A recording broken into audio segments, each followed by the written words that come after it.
Hello friends, welcome back to my channel রান্না মানে ভালোবাসা।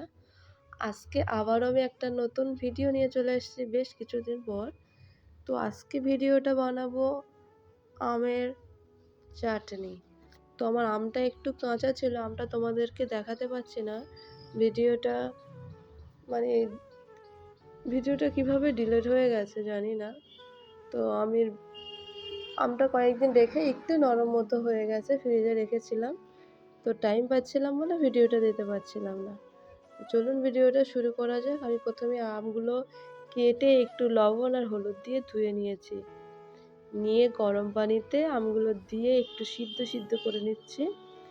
এখন আমি এখানে চিনি দিয়ে দেব। দিয়ে এখানে কিশমিশ দেব, বাদাম দেব, আর নুন তো দিয়েছি, দিয়ে ভালো মতো সিদ্ধ করে নেব।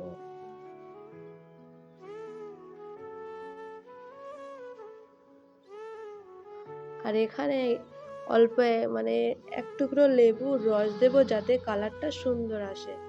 আমি এখানে লেবুর রস দিয়ে দিচ্ছি।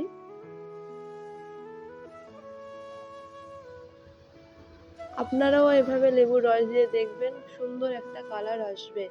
আর যে উপরে ঘোলাটে ঘোলাটে ভাবটা থাকবে না লেবুটা দিলে। মোটামুটি আমার আমটা সিদ্ধ হয়ে এসছে প্রায়। এখানে আমি 4টে খেজুর নিয়েছি, নিয়ে আটি ছাড়িয়ে একটু সরু সরু করে খেজুরগুলো দিয়ে ভালো মতো নাড়িয়ে চাড়িয়ে নেব।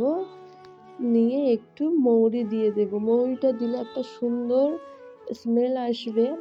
আর একটু বিট লবণ দেব, দিয়ে ভালো করে নাড়িয়ে চাড়িয়ে নেব।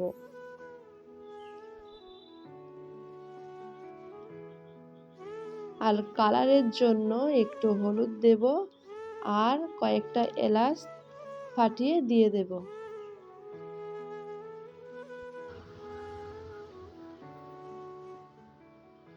আবার একটু নাড়িয়ে চাড়িয়ে নেব। আমার মোটামুটি আমটা সিদ্ধ হয়ে এসেছে।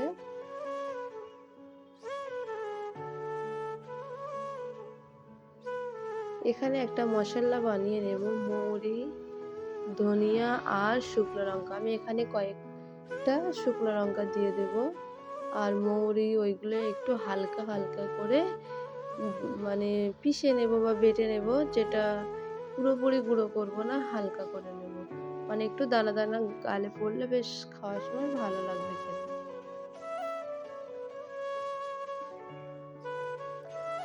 এখন আমাদের আমের চাটনিটা পুরোপুরি রেডি হয়ে গেছে।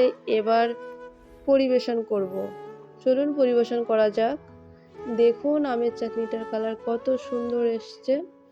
আশা করি ভিডিওটা আপনাদের সবারই ভালো লাগবে।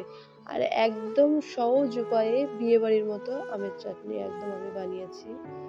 আর আমের চাটনির কালারটা দেখেই মনে হচ্ছে খেয়ে ফেলি। মানে জাস্ট দারুণ হয়েছে। তো ভিডিওটা যদি আপনাদের ভালো লাগে অবশ্যই একটা লাইক করবেন আর কমেন্টে জানাবেন আমার ভিডিওটা আপনাদের কেমন লাগলো। আর নতুন হলে চ্যানেলটি সাবস্ক্রাইব করে আমার পাশে থাকবেন। দেখা হবে অন্য কোনো ভিডিওতে। সবাই ভালো থাকবেন, সুস্থ থাকবেন, আর আমার জন্য দোয়া করবেন। আল্লাহ হাফেজ।